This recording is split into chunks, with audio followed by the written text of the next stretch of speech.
Kegiatan tutorial pada hari ini, pada pertemuan yang keempat, akan membahas modul 4. Membahas modul berapa? Modul 3 ya. Akan bahas modul 3.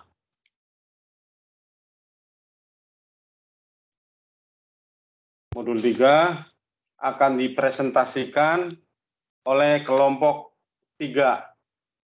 Kelompok 3 untuk mempresentasikan modul 3.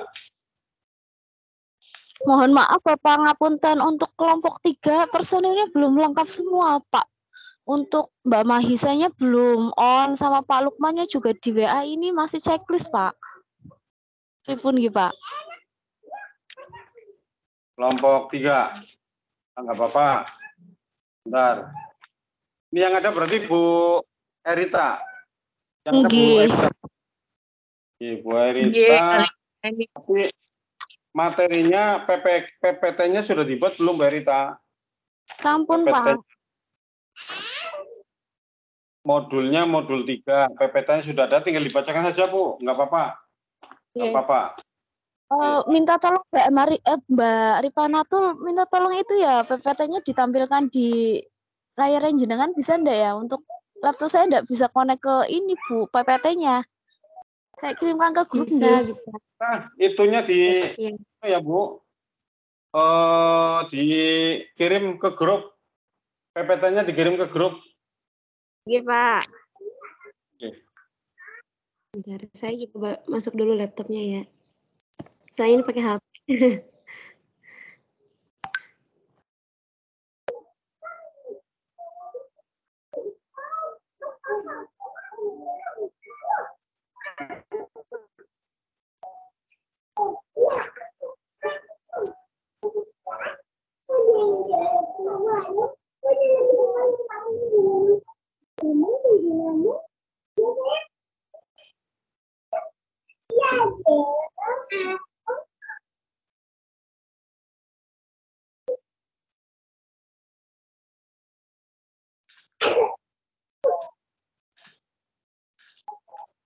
PowerPoint-nya Ibu mau Yes, Bu. Ini grupnya mana? Sebentar lagi nyari. Kita kirim Mbak nanti ke grup PKR. Assalamualaikum Bapak. Assalamualaikum warahmatullahi wabarakatuh. Pak nuwun sewu, Rahayu Puji Astuti hadir nggih Pak nggih. Puji Astuti hadir nggih Pak. Nggih, Mbak, sampeyan Mbak. Pak Mahisha hadir Pak. Ya. Pak, kemudian Bu Mahisha ya. Mahisha hadir. Pak. Baru sudah. Oke, Pak Mahisha, kemudian Bu Puji Rahayu. Siti Nurjana sudah masuk belum? Sudah Puji Pak. Rahayu sudah. Bu Siti Nurjana sudah masuk belum? Sudah Pak. Belum ya? Nuwun Pak.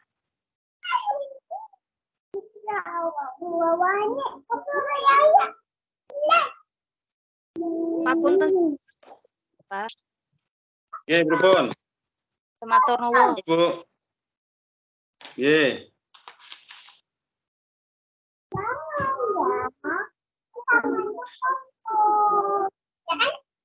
Sedikit tentang organisasi.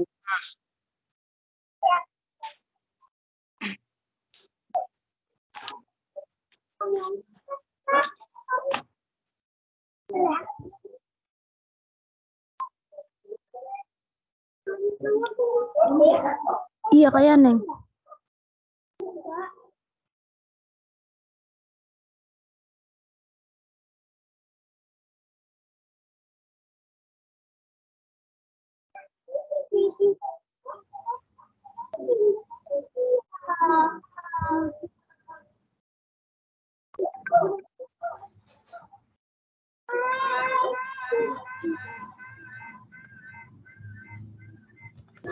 Bu Erita bocor, Bu Erita. Belum tersekedap.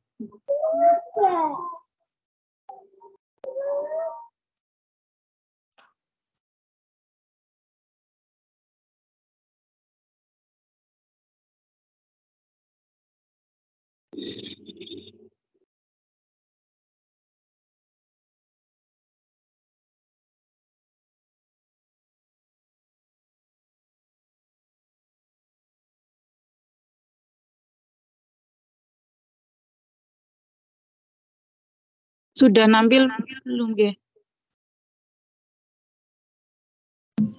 Nggih, sudah. Sampun. Sudah tampil belum? Dimulai. Ini sudah tampil belum? Sampun, Pak. Oke.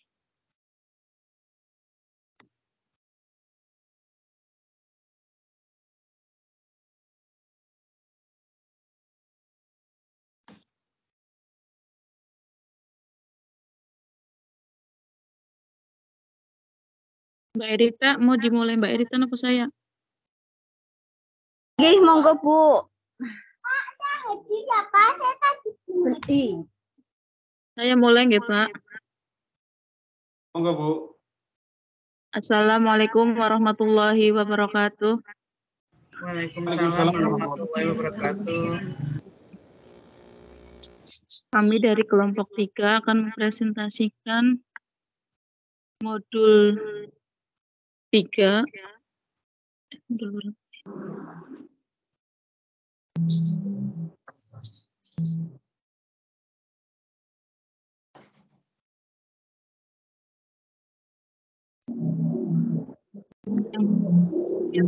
Mbak Erita Rahmayati, yang kedua Pak Lukman Nur Abidin, yang ketiga Mbak Maisha Umanisa, yang keempat saya sendiri, yang kelima Mbak Juliana Fitri.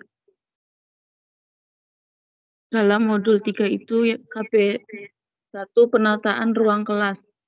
Penataan ruang kelas meliputi yang pertama penataan fisik kelas, di dalamnya daerah pajangan, kedua kemudahan gerak, ketiga sinar, keempat panas dan ventilasi, kelima papan tulis, keenam bangku dan kursi, ketujuh meja guru, kedelapan sudut aktivitas. Kedua, pengaturan denah ruang kelas. Ada beberapa keuntungan jika kita mengatur denah kelas, yaitu mempermudah supervisi, kegiatan belajar lebih bervariasi, dan sebagainya. Yang ketiga, mengatur pajangan. Jadikan ruang kelas lebih menarik dan membuat murid merasa betah di kelas. Pajangan dapat berbentuk grafik, gambar, dan hasil karya dari murid seperti lukisan, kerajinan tangan, atau karangan. Pajangan dapat menggunakan media papan tulis sebagai tempat untuk menempelkan pajangan baik yang dibuat oleh murid atau yang dibuat oleh guru. Kegiatan belajar 2, pengorganisasian murid. Ya. Maaf, Kelompok belajar. PPT-nya nggak keluar ya? Nggak keluar, rubah-rubah. Nggih.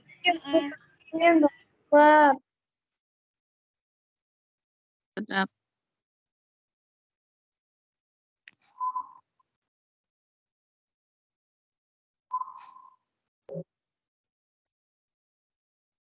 Bisa apa tidak? Ininya bisa keluar apa enggak? PPT-nya.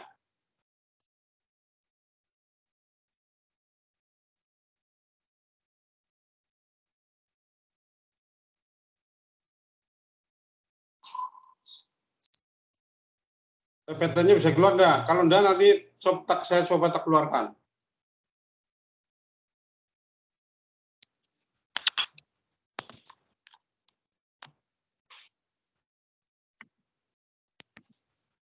Belum nampil, Bu. Belum.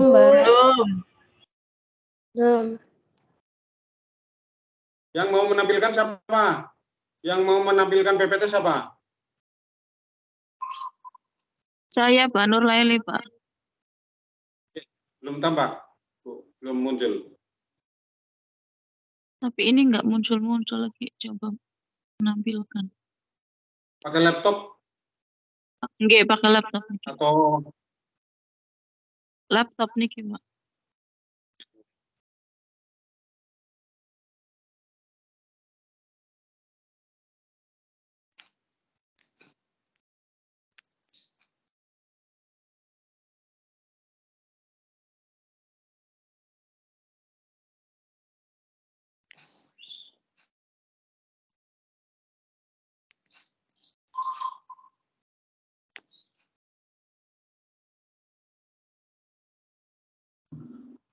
ya sudah muncul? Sudah muncul tadi muncul. Oke.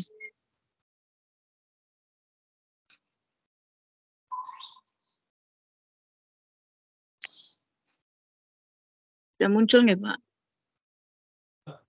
Nggih, sampun. Kegiatan belajar 2, pengorganisasian murid. Yang pertama, kelompok belajar, yaitu salah satu forum untuk melaksanakan belajar mandiri karena dalam kelompok belajar, murid dapat berlatih dan bekerja sama, saling membantu dan belajar, dan saling mendorong belajar. Cara membuat kelompok belajar. Kelompok belajar dapat dibentuk sesuai dengan kebutuhan. Yang pertama, kelompok belajar berdasarkan persamaan kemampuan. Manfaatnya, murid dapat bekerja sama satu sama lain dan mempermudah untuk menyampaikan materi dan tugas. Yang kedua, kelompok belajar berdasarkan kemampuan yang berbeda. Kelompok belajar ini terdiri dari murid kemampuannya berbeda-beda satu sama lain. Manfaat yang ketiga, pengelolaan sosial. Manfaatnya peningkatan keyakinan murid yang lemah.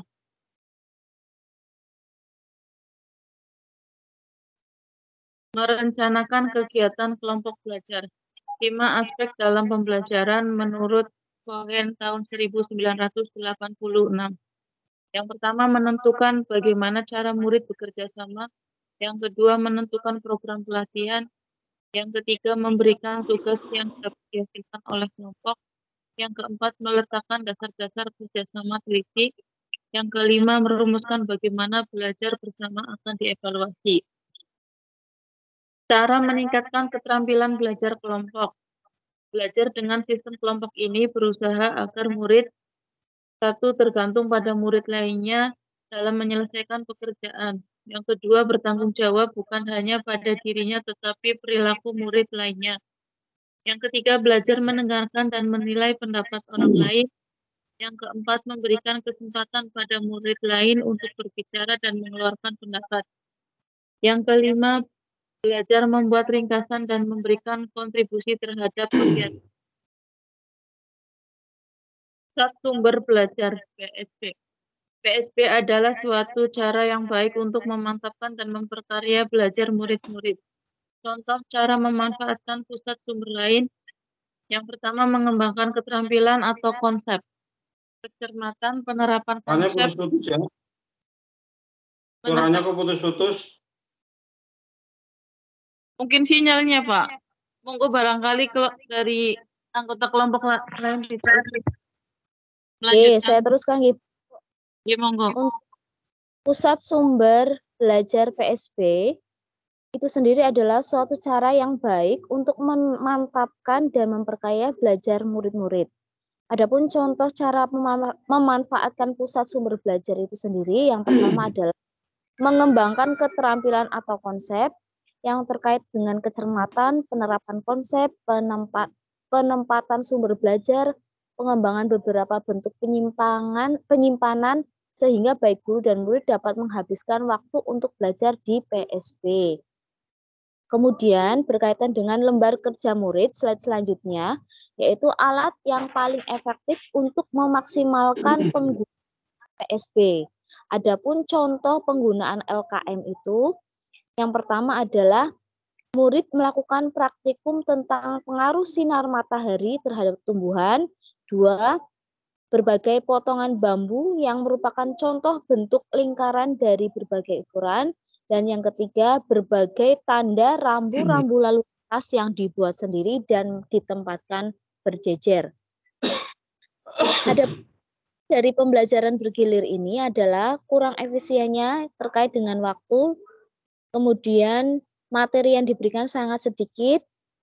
Untuk perencanaan program tutorial ini perlu diterapkan beberapa langkah, yaitu menetapkan terlebih dahulu tujuan yang ingin dicapai, kemudian menetapkan siapa yang akan ikut dalam tutorial. Yang ketiga, menetapkan tempat di mana tutorial akan dilaksanakan, dan harus membuat jadwal tutorial terlebih dahulu. Selanjutnya, slide berikutnya adalah cara memilih dan mempersiapkan tutor. Ada beberapa tutor. Yang pertama adalah tutor sebaya. Tutor sebaya itu sendiri adalah seseorang murid yang membantu belajar murid lainnya dalam tingkat kelas yang sama.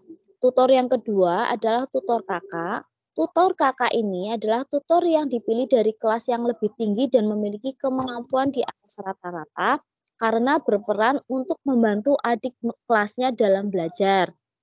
Kemudian, tutor yang ketiga adalah tutor dari masyarakat, yakni tutor yang berasal dari masyarakat dan berperan untuk membantu guru dalam menangani kegiatan belajar di sekolah.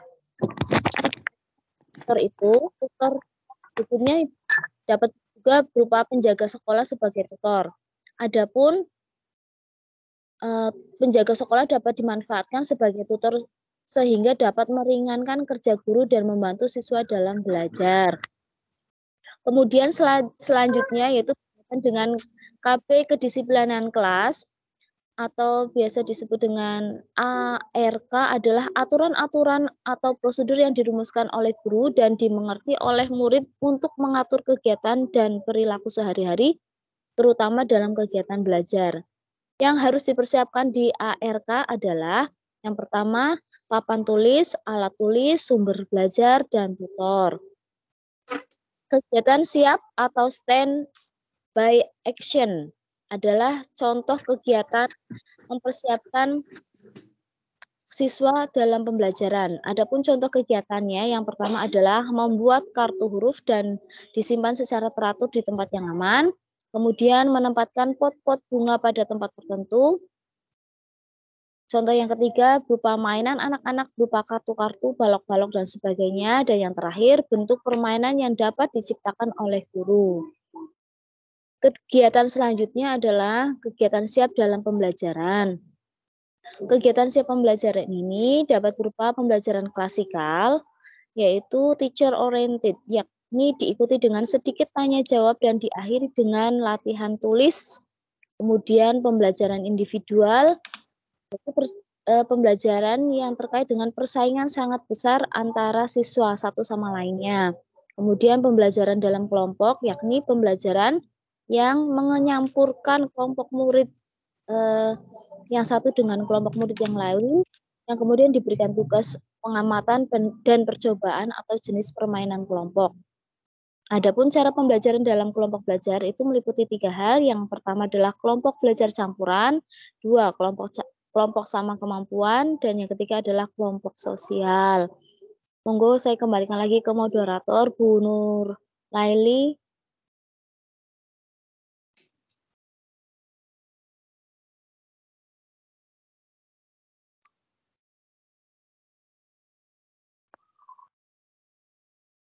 Ya, Mbak. Cukup sekian presentasi dari kelompok kami.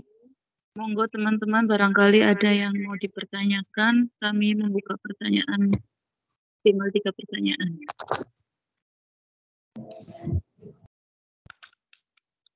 Izin bertanya Mbak Leli. Ya, monggo Mbak Vivi. Jadi saya Vivi Nurul mau bertanya kepada kelompok Mbak Leli tentang pengelolaan siswa nggih. Jadi ketika di kelas ada sejumlah siswa, bagaimana cara kita sebagai guru agar semua siswa di kelas itu aktif. Contohnya misalnya dalam kegiatan tanya jawab misal seperti itu, agar memaksimalkan siswa yang aktif dalam kegiatan tersebut. Ya syukur-syukur semuanya bisa aktif tapi dalam waktu yang terbatas karena kan kita mengajar dibatasi oleh waktu. Jadi bagaimana cara mengaktifkan atau melibatkan seluruh siswa dengan waktu yang terbatas tersebut. Terima kasih. Mbak Vivi. Monggo teman-teman yang lain barangkali ada yang mau menjawab pertanyaan Mbak Vivi. Mbak Aisyah. Monggo. Saya mencoba menjawab pertanyaan dari Mbak Vivi yang terkait dengan bagaimana caranya kita mengaktifkan siswa dalam pembelajaran gitu. Khususnya pada pembelajaran kelas rangkap yang waktunya itu sangat terbatas sekali. Ya benar sekali yang disampaikan Bu Vivi bahwa pembelajaran itu sangat terkait sekali dengan siswa. Kalau siswanya tidak aktif maka pembelajaran itu akan mati. Nah, lantas bagaimana?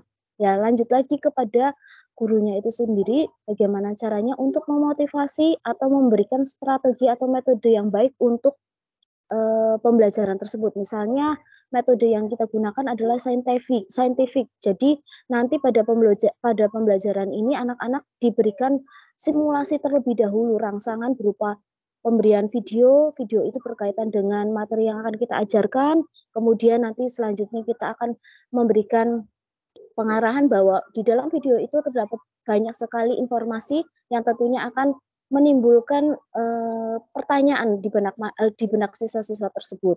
Nah, mulai dari munculnya pertanyaan tersebut, kemudian akan mendorong anak untuk bertanya. Dari situ nanti kita sebagai fasilitator, sebagai ibaratnya guru, nanti memberikan pengarahan kepada siswa yang lain supaya untuk bisa berperan aktif untuk menjawab pertanyaan yang ada tersebut. Nah, ini berkaitan dengan metode saintifiknya itu, yaitu proses mengumpulkan informasi. Setelah proses mengumpulkan informasi ini nanti baru dikomunikasikan kepada guru apakah yang materi yang telah disampaikan itu sudah baik, kemudian sudah benar. Kalau misalnya belum sesuai dengan yang kita harapkan, lagi-lagi kita sebagai fasilitator nanti akan menyampaikan atau meluruskan materi tersebut, sehingga tidak hanya guru saja yang menjadi ibaratnya ngomong terus, tetapi siswa juga dipancing untuk aktif dalam pembelajaran melalui strategi atau metode yang tepat seperti itu. Atau berkaitan dengan nanti ada, kalau permainan itu kurang tepat nggih Bu, karena waktunya juga terbatas sekali dalam pembelajaran kelas rangkap nggih. Tetapi ya menurut saya metode mana saja yang harus metode apa yang harus digunakan itu harus kita seleksi terlebih dahulu seperti itu Bu. Ini dari tambahkan monggo Bu Manisa atau Pak Lukman barangkali sudah masuk ke web, monggo.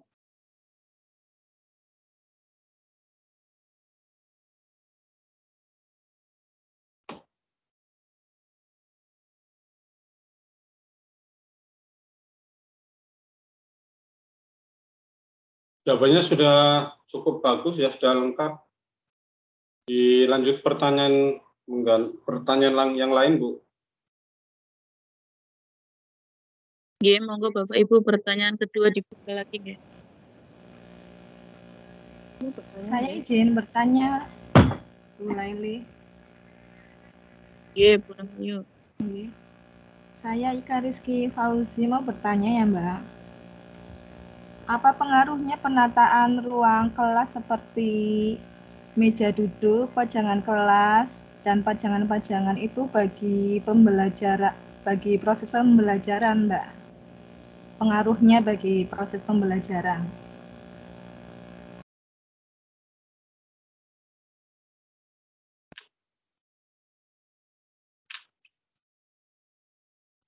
Monggo Mbak Mahisa, Mbak Pipit barangkali mau menjawab pertanyaan dari Mbak Ika Rizky. Pengaruh penataan ruangan kelas terhadap proses pembelajaran, silakan ini pertanyaan bagus ya. Apakah penataan ruangan itu berpengaruh atau tidak? Mbak Erita jawab Malik. Ya. Saya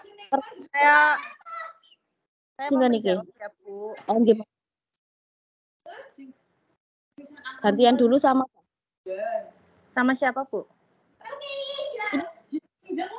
Siapa tadi? Mahisha. Mohon maaf. Mahisha, Bu Pak. Mahisha yang pertama siapa yang pertama? Pertanyaan pertama Erita, siapa? Pak. Tadi Bu Erita. Yang menjawab kelompok 3 ya. Iya, saya Mahisha kelompok 3, Pak. Iya, saya akan menjawab pertanyaan dari Bu Erita, Bu Ika mengenai apa sih pengaruh tata ruang ya Bu dalam proses pembelajaran gitu ya Bu. Mbak. Pengaruh tata ruang untuk proses pembelajaran itu sangat signifikan, yaitu tata ruang kelas yang baik juga akan menciptakan lingkungan belajar yang kondusif bagi peserta didik, sehingga tercapainya tujuan pembelajaran yang efektif dan efisien. Sehingga pada saat penata ruangan yang bagus, yang baik itu akan membuat peserta didik menemukan kebermaknaan dalam belajar, mana peserta didik akan lebih tertarik, merasa senang, termotivasi untuk belajar sehingga menghindari adanya kejenuhan dalam kelas itu sendiri. Jadi sebisa mungkin mengatur tata ruang kelas juga harus didesain sedemikian rupa sehingga anak-anak dan guru merasa senang, kreatif, dan tercapainya tujuan pembelajaran yang diinginkan. Seperti itu, Bu Ika. Nanti ada hiasan-hiasan itu tuh jadi mata itu lihatnya sejuk, senang lagi. Tapi kalau polosan ini kayak kurang semangat kayak gitu. Apalagi anak-anak SD itu biasanya senang hiasan-hiasan, pernak-pernik. Kekreatifan guru dan murid juga harus terjadinya kerjasama. Tata ruang kursi nggak monoton, harus di situ apa bisa kita bundar, apa bisa lesehan, atau nanti anak-anaknya pindah tempat duduk, itu juga berpengaruh dalam proses pembelajaran, Bu. Seperti itu dari saya.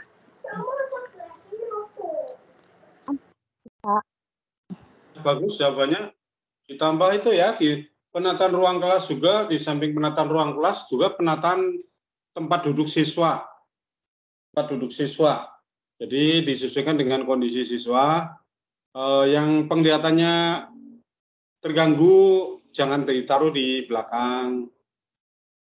Kemudian yang pendengarannya kurang juga jangan ditaruh di belakang. Itu nanti itu kemudian setiap berapa bulan sekali yang tadinya duduk di sebelah kanan dipindah ke sebelah kiri. Yang sebelah kiri pindah sebelah kanan. Itu penataan tempat duduk siswa itu juga berpengaruh. Ya, disesuaikan. Kalau yang sebelah kiri terus nanti dari awal sampai akhir nanti dikhawatirkan akan apa itu matanya terganggu kayak kedeng gitu ya, melihatnya ke kiri terus. Itu harus dilakukan itu saat pergantian, mungkin sebulan sekali atau berapa bulan sekali diganti. Itu selain penataan ruangan juga penataan tempat duduk siswa.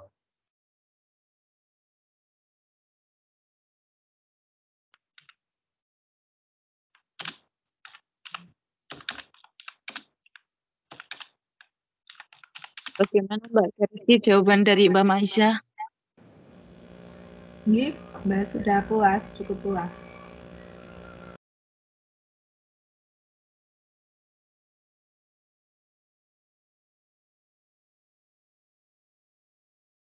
Untuk pertanyaan berikutnya, monggo barangkali ada yang mau tanya lagi.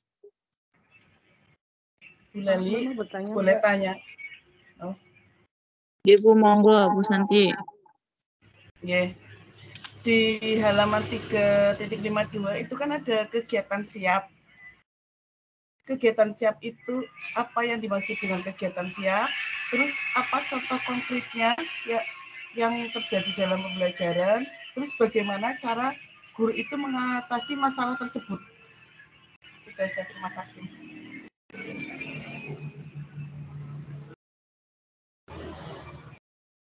Monggo Mbak Erita barangkali mau jawab lagi. Izin bertanya, Bu. Nanti dulu nggih Mbak Halida niki buka 3 pertanyaan dulu. Saya jawab lagi Bu Mahisha ya Bu. Ya, monggo. Tadi pertanyaan Bu Dia Arsanti ya Bu mengenai kegiatan siap ya Bu. Nggih. Ya, sebelum memulai pelajaran itu adanya kesiapan belajar ya. Apa sih yang dimaksud kesiapan belajar? Kesiapan belajar itu kondisi awal pada kegiatan belajar yang membuatnya siap untuk memberi respon atau jawaban yang ada pada diri siswa dalam mencapai tujuan atau pengajaran tertentu. Sehingga kesiapan belajar itu, kegiatan siap itu kondisi awal dari suatu kegiatan belajar mengajar. Kita melihat dulu kesiapan anak-anak, sudah siap belum anak dalam menerima pelajaran.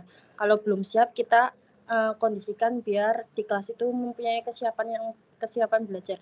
Karena kalau anak belum siap belajar, terus kita langsung belum apa-apa langsung ke the point, ke materi.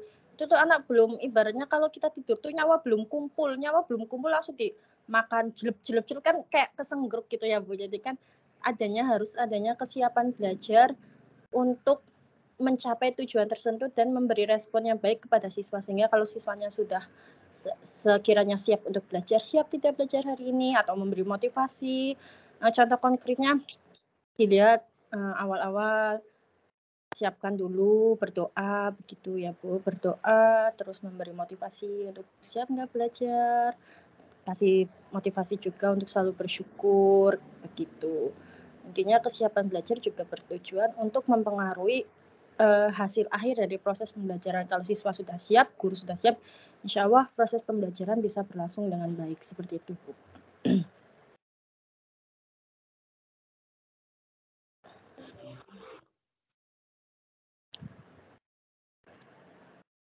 Mana Bu Santi, jawaban dari Bu Mayisa? Sudah cukup? Oke, sampun. Untuk termin pertama kami tutup dan buka kembali termin kedua untuk 3 pertanyaan. Monggo tadi Mbak Halida barangkali mau tanya.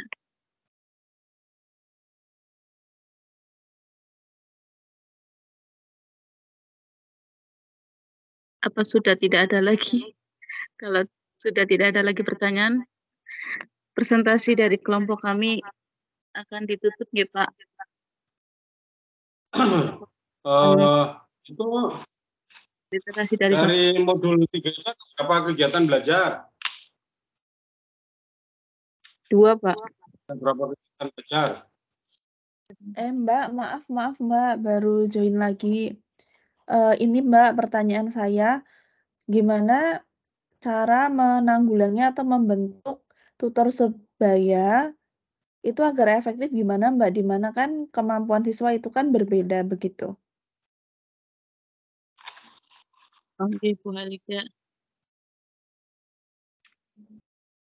Mbak Erita, monggo barangkali mau dijawab dari pertanyaan dari Mbak Halida. Mencoba menjawab pertanyaan dari Mbak Halida nggih, yang terkait mengenai tutor sebaya itu. Bahwa pada dasarnya sebenarnya kan kalau kita di dalam kelas itu, di dalam lapangan itu kita tahu karakteristik masing-masing anak. Apalagi kalau guru SD, berbeda dengan guru SMP. Kalau guru SD setiap hari ketemu dari hari Senin sampai dengan hari Jumat, mungkin tidak bertemunya pada pada saat jam olahraga ataupun jam pelajaran PAI begitu ya Bu. Dari situ nanti kita akan tahu karakteristik anak mana yang menonjol berkaitan dengan kemampuan anaknya. Nah, dari situ nanti kita bisa menganalisis anak-anak mana sajakah yang bisa dijadikan sebagai tutor sebaya. Misalnya, dalam satu kelas itu taruhlah 3 anak yang memiliki kompetensi lebih unggul daripada teman-teman yang lainnya. Kita tarik terlebih dahulu anak ini. Kemudian setelah itu kita berikan bimbingan secara singkat terlebih dahulu bagaimana cara kita memberikan transfer ilmu seperti itu Bu. Jadi kalau misalnya kita sudah tahu anak ini sudah berkompetensi bisa dijadikan tutor sebaya, kemudian kita bisa menerapkan trik-trik yang terbaik untuk menyampaikan materi kepada teman-temannya. Contohnya di dalam kelas itu dibagi terlebih dahulu beberapa kelompok, misalnya ada 3 kelompok besar, kemudian di masing-masing kelompok besar taruhlah tutor sebaya 1, kemudian kelompok satunya 1 lagi dan sebagainya. Nah, pada saat pemanfaatan tutor sebaya ini tidak menutup kemungkinan bisa dilaksanakan pada jam di luar pembelajaran di sekolah.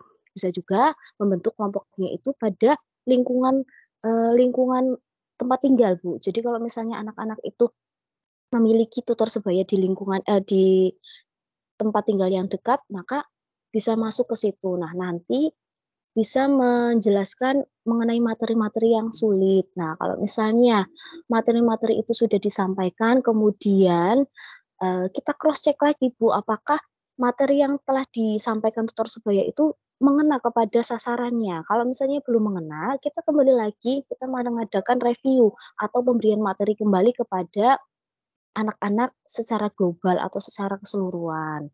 Nah, tentunya harus ekstra lagi untuk memahami untuk menerangkan materi-materi tersebut, seperti itu Bu, kalau menurut pandangan saya. Mungkin barangkali Mbak Mahisa atau Mbak Nurlaili atau yang lainnya boleh yang mau menambahkan begitu Bu, monggo.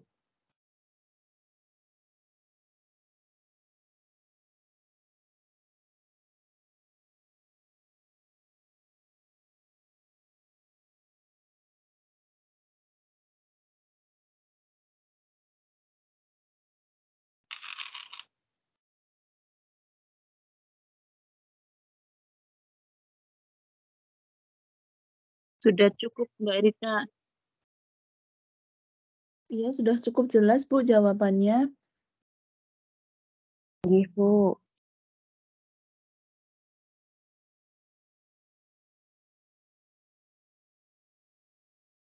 Ada lagi pertanyaan? Bapak Ibu ada pertanyaan lagi? Kalau enggak, mohon literasinya dari Bapak, Pak. Untuk modul 3, biar lebih jelas. Ya, jadi di modul 3 ini, itu ada 3 kegiatan belajar. Tadi sudah sampaikan tentang penataan ruang, pengorganisasian murid, dan disiplin kelas. Untuk penataan ruang ini, pengorganisasian itu sangat penting, pengorganisasian kelas, yaitu dalam arti fisik ya, dalam arti fisik. Ini saya rangkum ya, saya rangkum dari ini saja. Saya rangkum dari apa yang dipaparkan tadi. Kemudian nanti kalau sudah, nanti ada beberapa latihan-latihan soal yang harus kita kerjakan. Ini sudah selesai berarti ya. Kelompok 3 sudah menyampaikan paparannya ya. Nah, ini yang pertama itu tentang pengorganisasian kelas, itu sangat penting. Itu dalam arti pengorganisasian secara fisik yang meliputi unsur penataan ruangan kelas, bagaimana ditata agar pandangan siswa ke depan bebas, tanpa terganggu dengan mungkin perabot-perabot kelas dan sebagainya, disesuaikan dengan kondisi siswa, dengan kesehatan siswa, mungkin kesehatan mata, kesehatan telinga, dan sebagainya. Itu atau anak-anak yang berkebutuhan khusus, itu diprioritaskan untuk ditempatkan di depan. Selain itu penataan ruangan, penataan meja, kursi, meja guru, kemudian pajangan-pajangan yang lain. Itu pengaturan denah dan pengaturan pajangan kelas. Jadi kelas jangan sampai kosong. Kelas jangan sampai kosong, jangan sampai bersih. Bersih dalam arti tembok kelas, ruang kelas itu tidak ada hiasan apapun, tidak ada alat peraga apapun, kosong. Yang namanya kebersihan itu kebersihan lantai, meja, ruangan. Tapi ruang kelas itu harus penuh dengan hiasan-hiasan yang kaitannya dengan pembelajaran. Itu harus penuh dengan hiasan pembelajaran. Kemudian penataan ruang kelas ini sangat penting karena iklim pembelajaran dapat dipengaruhi oleh keadaan fisik ruangan. Penataan ruangan kelas itu diciptakan secara kondusif agar siswa merasa betah belajar di dalam kelas. Jangan sampai siswa sebentar-sebentar ingin keluar atau bahkan mungkin merasa jenuh di ruang kelas. Mungkin ada yang ngantuk dan sebagainya. Itu ditata bagaimana agar siswa betah di dalam ruang kelas. Kemudian di kelas itu, siswa itu berbagai macam usianya. Mungkin tidak sama ya. Kelas 1 mungkin tidak semuanya 7 tahun, ada yang 6 tahun, bahkan ada yang 6,5. Walaupun sekarang itu minimal itu 6,5 tahun ya. Jadi siswa matang untuk bersekolah di kelas 1 itu paling tidak 7 tahun, tapi ada juga yang 6,5 tahun diterima. Berbagai macam usia, berbagai macam kemampuan, dan berbagai macam minat. Oleh karena itu, guru harus bisa memetakan tentang kemampuan siswa. Kemudian yang selanjutnya, inti dari pengorganisasian kelas terutama terletak pada kemampuan guru di dalam menata denah ruang kelas. Dibuat denah ruang kelas agar menunjang proses belajar mengajar, yang antara lain berhubungan dengan meja, papan tulis seperti itu tadi, ditata yang rapi, kemudian yang membuat siswa betah di dalam ruang kelas. Kemudian hasil karya siswa dipajang di tembok ruang kelas. Siswa itu akan merasa bangga apabila hasil karyanya dipajang oleh Bapak dan Ibu gurunya. Itu pada penataan ruang kelas. Kemudian pada ini yang ke pembelajaran yang kedua itu tentang pengorganisasian murid. Pengorganisasian murid. Bagaimana cara mengorganisasikan siswa di dalam kelas agar proses belajar mengajar itu semakin lancar dan semakin bermakna. Belajar mandiri adalah pendidikan yang menekankan pada inisiatif individu di dalam belajar. Penentuan atau pemanfaatan belajar mandiri mulai dari sekolah dasar, SMP, SMA, bahkan di perguruan tinggi pun lebih ditekankan agar siswa mampu belajar secara mandiri.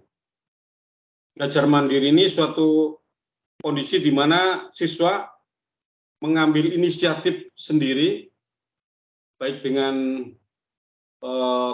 inisiatif sendiri maupun bantuan teman-temannya ya, dalam mendiagnosis kebutuhan belajarnya. Kemudian menunjukkan sumber manusia dan sumber bahan untuk kepentingan belajar mengajar. Yang dimaksud sumber manusia itu berarti sumber manusia sumber atau tidak harus dari guru. Di dalam pembelajaran di kelas itu guru bukan satu-satunya sumber belajar. Guru bukan satu-satunya sumber belajar, bisa juga di dalam proses pembelajaran guru mengundang yang namanya orang sumber. Yang orang sumber itu berarti pakarnya. Nah, kaitannya kalau Bapak Ibu guru menjelaskan tentang kesehatan, apa yang disampaikan Bapak Ibu guru mungkin sudah cukup, tapi akan lebih menarik lagi dan lebih mendalam materinya. Bapak Ibu bisa mengundang petugas-petugas kesehatan, mungkin dari puskesmas. Sekolah biasanya mengadakan MOU. Ini kalau diakreditasi sekolah MOU-nya dengan pihak mana saja. Mungkin bisa dengan pihak puskesmas, pihak polsek, pihak koramil, pihak pengurus masjid misalkan MOU. Kita membutuhkan penjelasan tentang kesehatan, kita bisa mengundang tenaga kesehatan dari puskesmas. Gratis ya, tidak harus dibayar itu. Yang penting komunikasi saja. Mungkin nanti ada puskesmas mengirimkan tenaga medis bidan ataupun tenaga biasanya petugas kesehatan yang kaitannya dengan penerangan kesehatan datang ke sekolah, menjelaskan tentang imunisasi atau tentang kebersihan lingkungan dan sebagainya. Jadi tidak harus guru. Kemudian guru atau ya pihak sekolah ingin mendatangkan pihak kepolisian, polsek misalkan. Dengan senang hati, ini pihak kepolisian dengan senang hati akan datang ke sekolah untuk memberikan materi-materi tentang kepolisian, tentang kedisiplinan.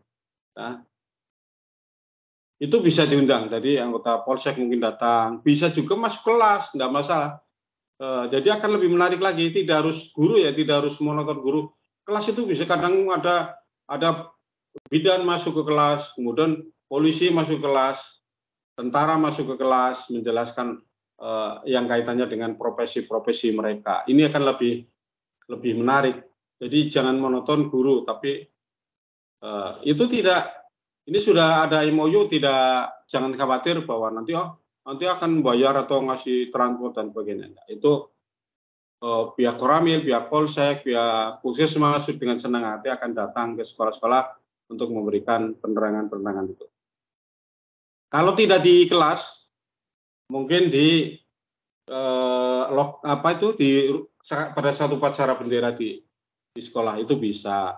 Tapi kalau ingin secara khusus datang ke kelas masing-masing ke kelas, nanti polisi akan menjelaskan tentang apa itu program polisi cilik ada. Kalau di kesehatan di puskesmas, dokter akan menjelaskan tentang dokter kecil, petugas kesehatan. Di setiap sekolah itu sebaiknya ada dokter kecil. Dokter kecil itu siswa yang dipilih, yang akan dilatih tentang pengetahuan kesehatan. Nah, itu ada. Kemudian bisa mengadakan juga MOU dengan pihak-pihak yang lain, pihak perusahaan mungkin, pihak perusahaan kaitannya dengan wirausaha, bisa mengundang wirausaha masuk kelas. Itu pada tentang pemanfaatan orang sumber. Kemudian di pengorganisasian murid itu diciptakan pula iklim belajar untuk kepentingan murid. Yang dimaksud dengan iklim di sini adalah tadi menyediakan sumber belajar, misalkan herbarium, insektarium, kemudian koleksi biji-bijian, barang bekas, uang antik, uang kuno, dan sebagainya. Itu ditata. Kemudian itu tadi insektorum, mungkin Bapak Ibu guru itu bisa mengkoleksi berbagai macam kupu-kupu, berbagai macam jenis kupu-kupu yang bagus itu, kemudian di air keras dikeringkan, kemudian dipajang, itu yang namanya insektarium. Kemudian yang kedua, menyediakan dan membuat sumber alat pelajaran, misalnya membuat kebun sekolah, kemudian kolam sekolah, peternakan sekolah, membuat alat peraga yang berkaitan dengan pelajaran. Nah, ini di sekolah-sekolah yang belum banyak memanfaatkan yang seperti ini di sekolah-sekolah itu. Jadi belum dimanfaatkan bagaimana tentang pembuatan kebun sekolah. Kebun sekolah ya apa adanya itu tadi. Mungkin taman ya, yang baru ada taman-taman, tapi kebun sekolah jarang yang membuat. Mungkin di belakang sekolah atau di samping sekolah yang ditanami tanaman-tanaman obat-obatan ya, atau toga, tanaman obat-obatan keluarga. Ada kunyit, ada jahe, ada serai, dan sebagainya. Kemudian ada pula mungkin kolam ikan, dibuat kolam ikan di daerah pedesaan atau di pegunungan atau yang punya tanah luas bisa membuat kolam ikan. Kalau kolam ikan itu agak sulit, bisa juga dibuat pakai itu pakai plastik, pakai terpal itu untuk membuat kolam ikan. Itu untuk penunjang. Kemudian membuat kelompok belajar siswa yang bertujuan untuk mengaktifkan siswa. Ini kalau di kelas sudah biasa membuat kelompok belajar. Kemudian memanfaatkan peran tutor dalam pembelajaran atau memanfaatkan tutor sebaya, teman sebaya, itu bisa dimanfaatkan. Jadi siswa yang punya pengetahuan lebih bisa membantu siswa untuk memberikan pemahaman tentang suatu pelajaran. Kemudian pada disiplin siswa yang lebih ditekankan tentang ini pada disiplin kelas. Jadi agar kegiatan pembelajaran di dalam kelas berjalan efektif dan efisien perlu diciptakan berbagai kegiatan yang dapat mengisi kekosongan belajar. Misalnya sebelum belajar dimulai, ketika kegiatan sedang berlangsung, tetapi ada siswa yang sudah menyelesaikan pekerjaannya, atau pada saat sebelum kegiatan hampir berakhir. Kemudian ada yang namanya aturan rutin kelas, ARK, kita buat. Kemudian ada kegiatan siap KS, merupakan kegiatan yang dapat diciptakan oleh seorang guru pembelajaran kelas rangkap.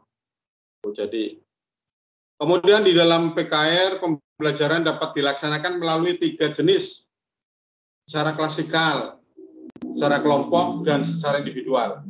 PKR bisa dilaksanakan melalui 3 jenis, yaitu secara klasikal. Secara klasikal itu secara keseluruhan dalam satu kelas, secara kelompok dalam siswa dalam satu kelas dibuat kelompok-kelompok, kemudian individu atau perorangan. Gitu. Pembelajaran secara klasikal merupakan kunci keberhasilan di dalam PKR, karena untuk memupuk kebersamaan siswa di dalam kerja, di dalam pembelajaran. Kemudian pembelajaran individu dapat diartikan bahwa guru dapat memberikan pelajaran secara individual, di drill per siswa. Kemudian pembelajaran juga dapat diberikan secara kelompok, dibuat kelompok-kelompok. Itu tentang isi modul 3 yang terdiri dari 3 kegiatan belajar. Bapak Ibu, untuk materi berikutnya, kalau ini tadi sudah disampaikan, sudah selesai, maka Bapak Ibu bisa melihat di halaman, tolong Bapak Ibu, halaman di ini kegiatan belajar 1. Kegiatan belajar 1, lihat pada halaman 3.17. 3.17.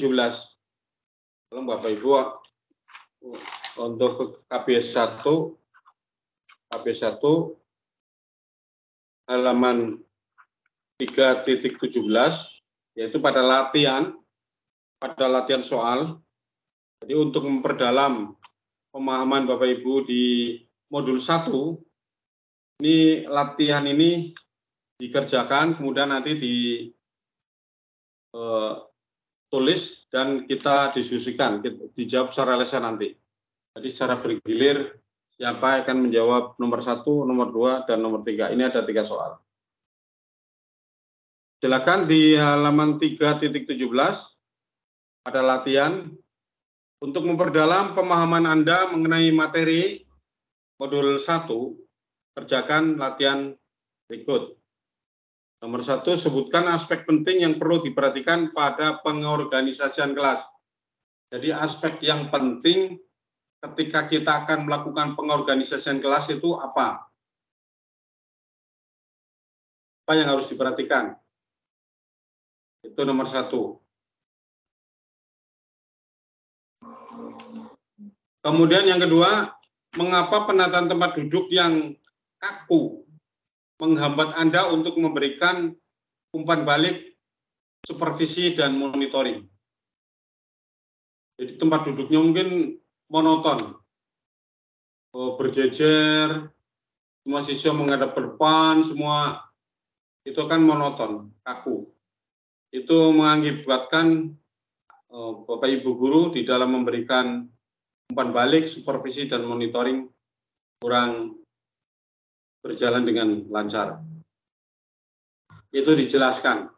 Mestinya kan tempat duduk itu tidak harus monoton, harus menghadap ke depan. Mungkin bisa buat kelompok melingkar itu, atau dibuat model U, atau dibuat meja itu kadang digeser-geser, digabungkan berkelompok.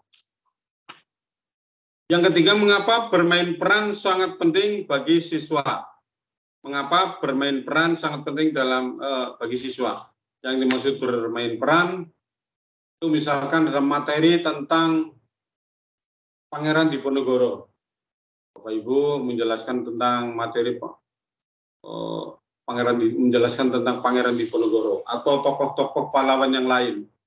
Kemudian nanti ada bermain peran di situ. Itu siswa akan lebih tertarik. Nanti ada yang jadi Pangeran Diponegoro, ada yang jadi Diponegoro, ada yang jadi company, mungkin tentara Belanda, ada yang jadi rakyat biasa, lalu diperankan itu. Sebagian dari adegan tentang kisah Pangeran Diponegoro ataupun kisah-kisah yang lain. Jadi tentang bermain peran di sini. Mengapa bermain peran sangat baik bagi siswa? Baik itu bagi guru maupun bagi siswa. Jadi bermain peran itu penting, bagi guru pentingnya apa, bagi siswa pentingnya apa. Itu pada halaman 3.17. Kemudian KB2.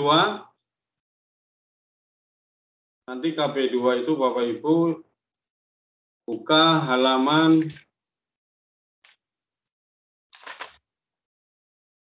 jadi bukan latihan formatif ya, bukan latihan formatif tapi ada latihan ini.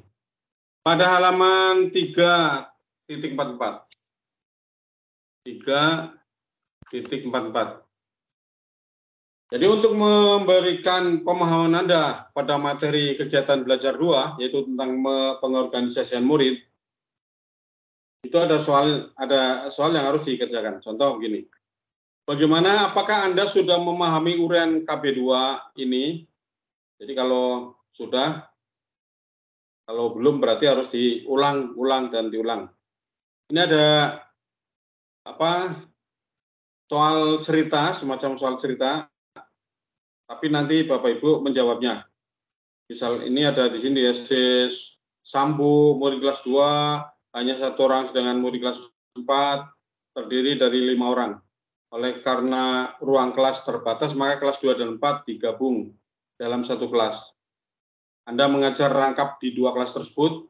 Keadaan kelas seperti ini menguntungkan Anda apabila Anda mampu memanfaatkan konsep atau teori yang telah diuraikan di atas tadi. Apa yang harus Anda lakukan agar pelajaran di kelas berjalan dengan lancar? Semua murid, baik kelas 2 maupun kelas 4, dapat menyelesaikan pelajarannya dengan baik dan materi pelajaran dapat diberikan sesuai dengan target. Metode pembelajaran yang bagaimana yang cocok, kemudian jenis tutorial mana yang paling cocok untuk keadaan seperti itu. Jadi melakukan pembelajaran PKR kelas 2 dan kelas 4. Itu ada petunjuk tentang jawaban latihan. Itu pada latihan modul 3 kegiatan belajar 2. Kemudian pada kegiatan belajar 3 yang terakhir, yang harus dipahami, yang harus dikerjakan tugasnya. Ini halaman 3.58. 3.58. Itu dikerjakan. Murid-murid Anda telah menyelesaikan pekerjaannya dengan cepat, padahal waktu untuk pulang ada sekitar 20 menit lagi. Buatlah kegiatan siap dalam bentuk permainan yang dapat Anda berikan di kelas Anda sambil menunggu waktu pulang. Coba Anda terapkan pada murid-murid Anda. Apakah ada kesulitan? Coba diskusikan dengan tutor Anda. Jadi nanti kita diskusikan bagaimana tentang mengisi waktu luang tersebut. Untuk mengerjakan tugas ini, maka harus diperhatikan pada nama permainannya itu apa, kemudian tujuan yang ingin dicapai apa, kegiatan yang dilakukan seperti apa. Itu ada 3 tugas tambahan yang nanti akan masuk ke nilai tambahannya, bukan tugas wajib, tapi ada nilai tambahan. Tuh, silakan. Waktunya 30 menit.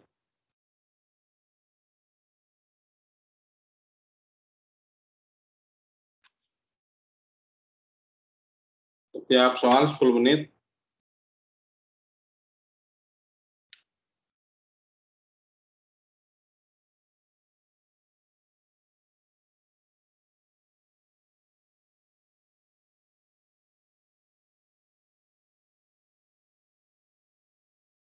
Untuk tugas ini, tugas KB1, KB2, dan KB3 itu dikerjakan secara berkelompok ya. Secara berkelompok, nanti hasilnya ditulis, diketik, kemudian dituliskan kelompoknya, kelompok berapa. Mungkin satu soal itu ada beberapa. Satu tugas ada 3 soal, misalkan kegiatan belajar 1 itu ada 3 nomor, bisa dikerjakan misalkan satu kelompok ada 3 anggota, nanti ada yang mengerjakan nomor 1, nomor 2, nomor 3, kemudian nanti hasilnya digabung sebagai tugas kelompok. Begitu pula pada KB2 dan KB3, dibagi tugasnya per mahasiswa. Ini tugas kelompok, nanti filenya dikirim ke saya. File dikirim Japri saya.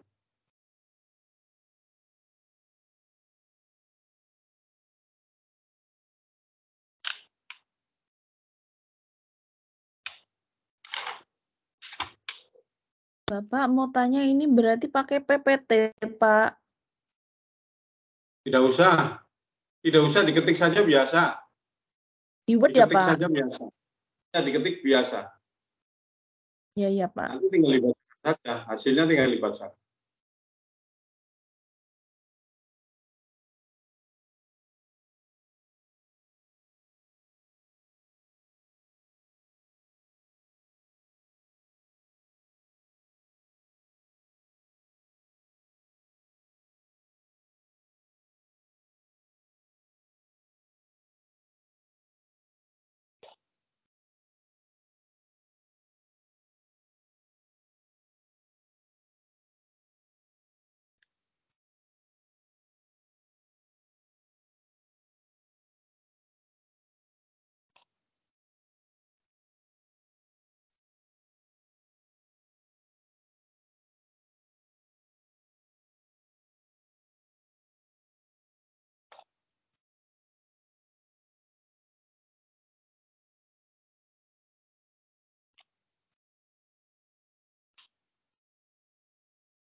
Barangkali ada yang sudah ya dijawab secara bertahap boleh. Yang mau jawab nomor 1, KB1 silakan. Kalau ada yang sudah ada, kalau ada yang sudah selesai.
Kawan-kawan, ini kami dari kelompok 5 mencoba menjawab yang besok pun Monggo. hasilnya saja nih Pak.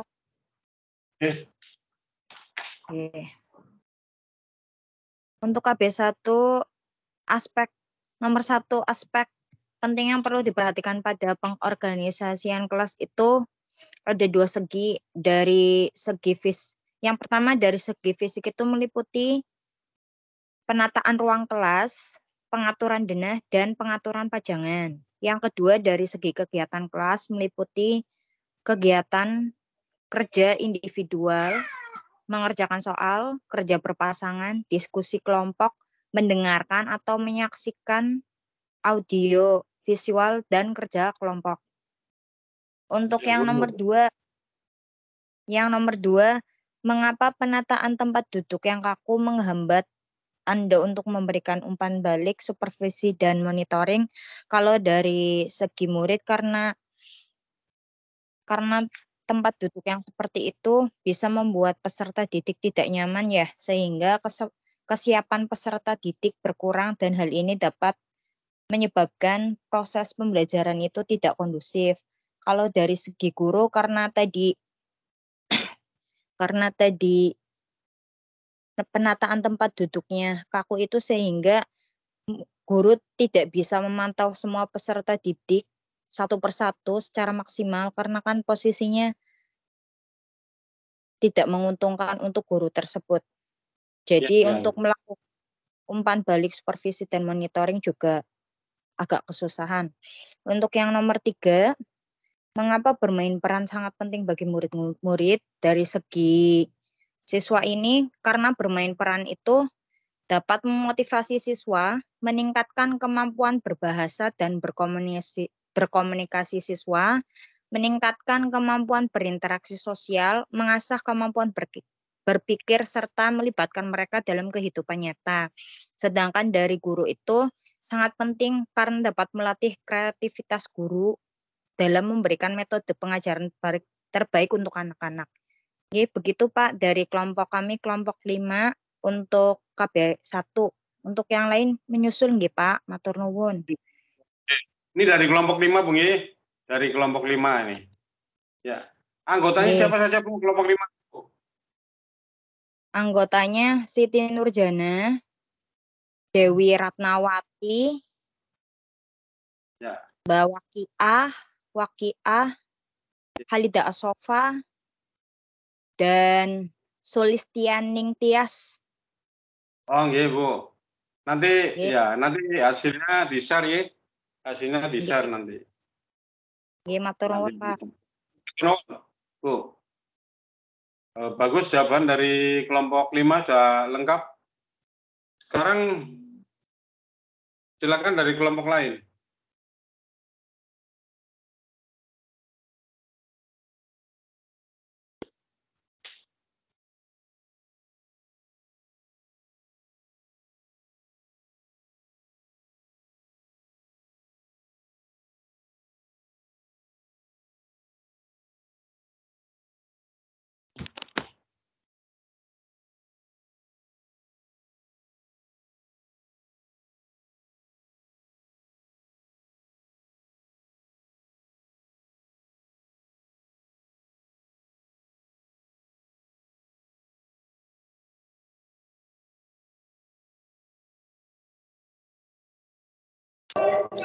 Mencoba ya Pak untuk KB1.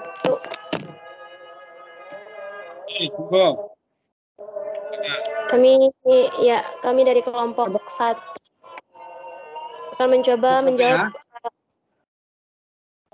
KB1 yang halaman 3.17. Untuk yang nomor 1, hal yang perlu diperhatikan dalam mengorganisasikan kelas adalah yang pertama, yaitu tempat duduk siswa, yang kedua mengenal sifat dan tingkah laku siswa di kelas, yang ketiga belajar secara individual dan klasikal, dan yang keempat yaitu belajar kelompok. Untuk nomor 2 yaitu mengapa penataan tempat duduk yang kaku menghambat Anda untuk memberikan umpan balik, supervisi, dan monitoring. Karena penataan tempat duduk yang kaku tidak dapat menciptakan suasana belajar yang menggairahkan. Untuk itu perlu diperhatikan pengaturan atau penataan ruang kelas dan isinya selama proses pembelajaran. Lingkungan kelas perlu ditata dengan baik sehingga memungkinkan terjadinya interaksi yang aktif antara siswa dengan guru dan antar siswa. Ada beberapa prinsip yang perlu diperhatikan oleh guru dalam menata lingkungan fisik kelas.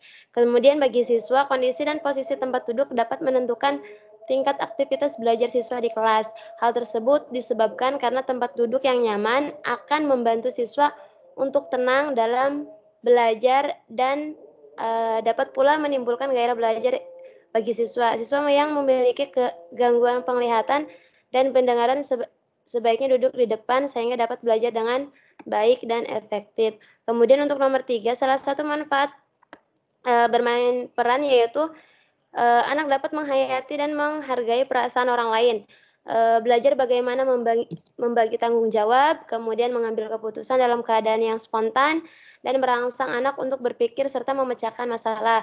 Selain itu juga bermain peran sangat bermanfaat untuk memotivasi siswa, mengembangkan kemampuan bicara anak, kemudian membantu individu dalam proses sosial, mengeksplorasi situasi dan emosi, dan menarik siswa untuk berpikir kritis serta berperan aktif dalam kehidupan nyata. Itu untuk KB1 ya Pak ya. Kemudian selanjutnya untuk KB3 dulu nggak apa-apa ya Pak ya? Apa? Coba, untuk KB3-nya saya KB3 yang halaman 3.58. Ketika ada waktu kosong 20 menit menuju pulang, maka guru bisa melakukan permainan yang mendidik bagi siswa. Permainan yang bisa dilakukan yaitu yang pertama, permainan susun kata. Jadi setiap siswa mengucapkan kata yang diikuti siswa berikutnya sehingga membentuk kalimat sampai dengan cerita dalam sebuah paragraf. Yang kedua, permainan estafet penghapus dengan diiringi bernyanyi ketika lagu berakhir dan siswa yang terakhir memegang penghapus maka disuruh bernyanyi ke depan kelas. Itu salah satunya seperti itu untuk KB 3-nya. Bagus. Sudah? Ya, untuk KB 2-nya nanti menyusul ya, Pak. Kelompok 1 tadi bagus jawabannya, sudah lengkap. Untuk kelompok yang lain, kelompok 1 dan kelompok 5 sudah.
Udah ya?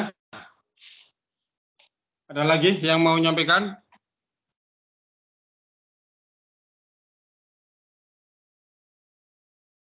Kelompok 1 sudah, 5 sudah, kelompok berapa lagi? Kelompok 4, Pak, mau mencoba menjawab yang KB2 terlebih dahulu, Pak. Silakan kelompok 4, KB2. Untuk soalnya dibaca nggak, Pak, ya? Baca ya. Oke. Di SD Sambu, murid kelas 2 hanya 1 orang, sedangkan murid kelas 4 terdiri dari 5 orang. Oleh karena ruang kelas terbatas, maka kelas 2 dan kelas 4 digabung dalam satu kelas. Anda mengajar rangkap di 2 kelas tersebut. Keadaan kelas seperti ini menguntungkan Anda apabila Anda mampu memanfaatkan konsep atau teori yang telah diuraikan di muka. Apa yang harus Anda lakukan agar pelajaran di kelas berjalan dengan lancar? Semua murid baik kelas 2 maupun kelas 4 dapat menyelesaikan pelajarannya dengan baik dan materi pelajaran dapat diberikan sesuai target. Kemudian metode pembelajaran yang bagaimana yang cocok untuk ini, jenis tutorial mana yang paling cocok untuk keadaan seperti ini. Nah, jawabannya Pak, model PKR yang diterapkan oleh guru adalah menggunakan model PKR 221, yaitu 2 kelas, 2 materi berbeda dalam satu ruang kelas. Alasannya, guru memilih model tersebut karena materi yang dipelajari oleh siswa kelas 2 dan kelas 4 berbeda. Selain itu, dengan menerapkan pembelajaran di dalam suatu ruang selain itu, dengan menerapkan pembelajaran di dalam satu ruangan yang sama, mempermudah juga untuk guru dalam melakukan pemantauan terhadap aktivitas siswa. Begitu, Pak. Nah, Bu. Berarti model pembelajarannya 221 ya, Bu? Ya, Pak, betul. Silakan. Ada yang lain? Ingin menambahkan, Bapak.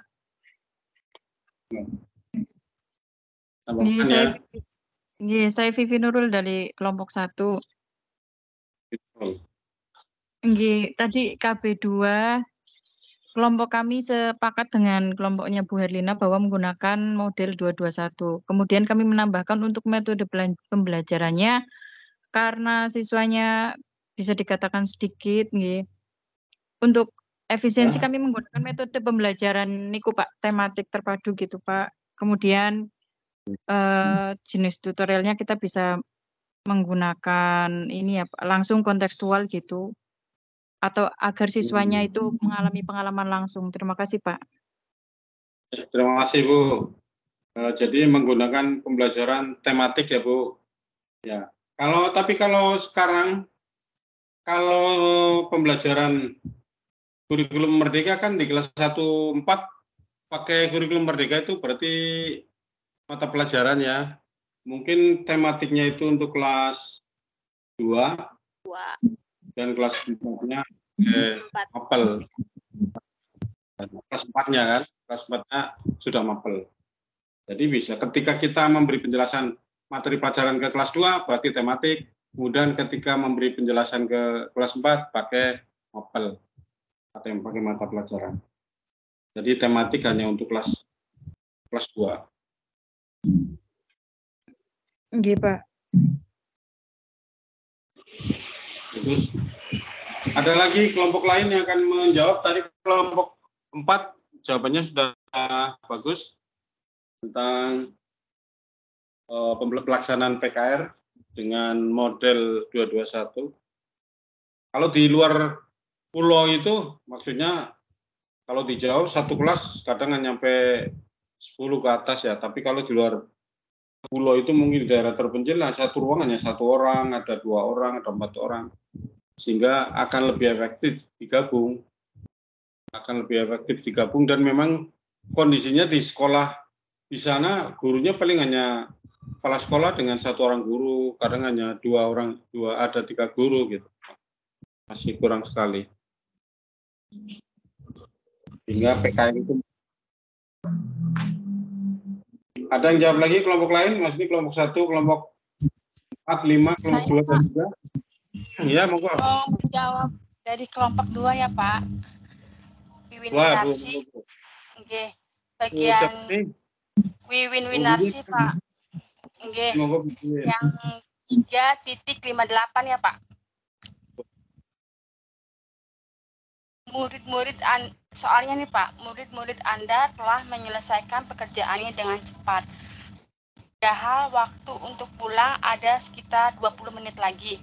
Buatlah kegiatan siap dalam bentuk permainan yang dapat Anda berikan untuk kelas Anda sambil menunggu waktu pulang. Cobalah Anda terapkan pada murid-murid Anda. Apabila ada kesulitan, coba diskusikan dengan tutor Anda. Biasanya kalau misalkan sebelum pulang tuh Pak, kalau kelas saya, saya suruh anak-anak itu menghafalkan perkalian Pak. Jadi di kelas saya itu muridnya tuh ada 26. Saya bagi menjadi 2 kelompok. Misalkan hari ini tuh perkalian 3.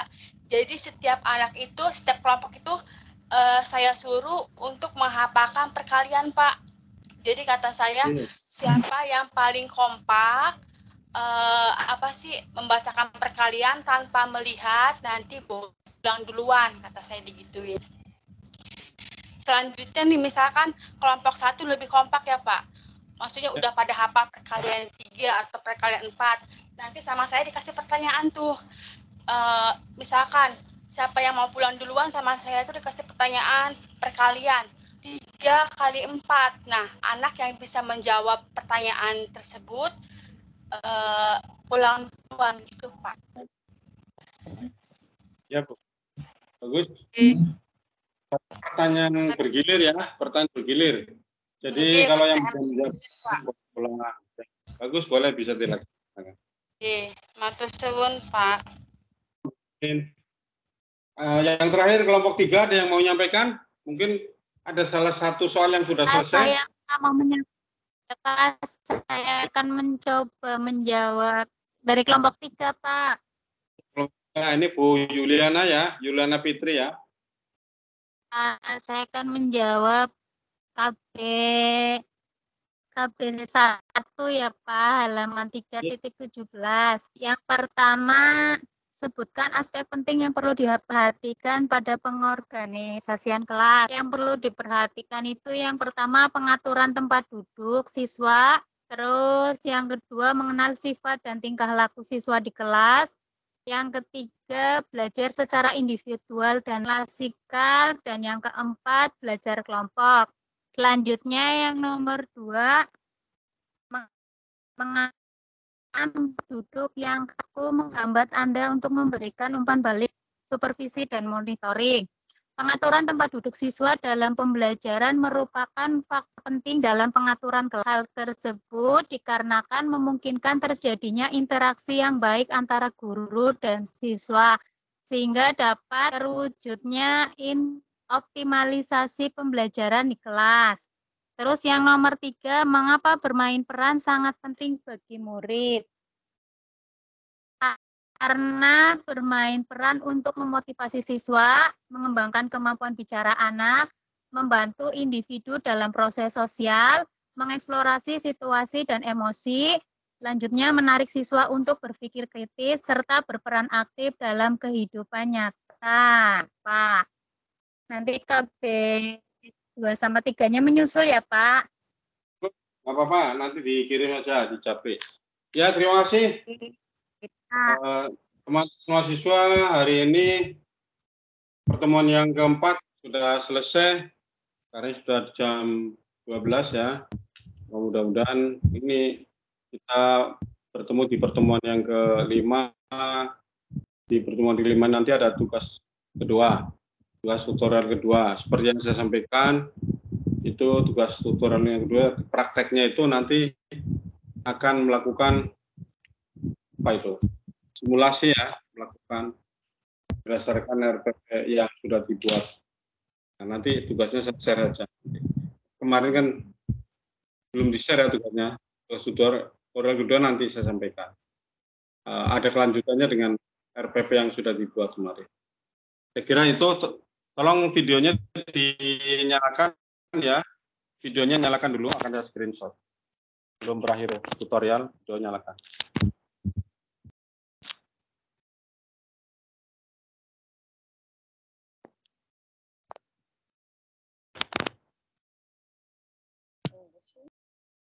Ya.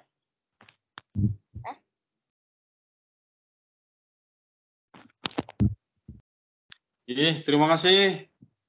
Sampai ketemu di pertemuan berikutnya. Kurang lebihnya saya mohon maaf. Assalamualaikum warahmatullahi wabarakatuh.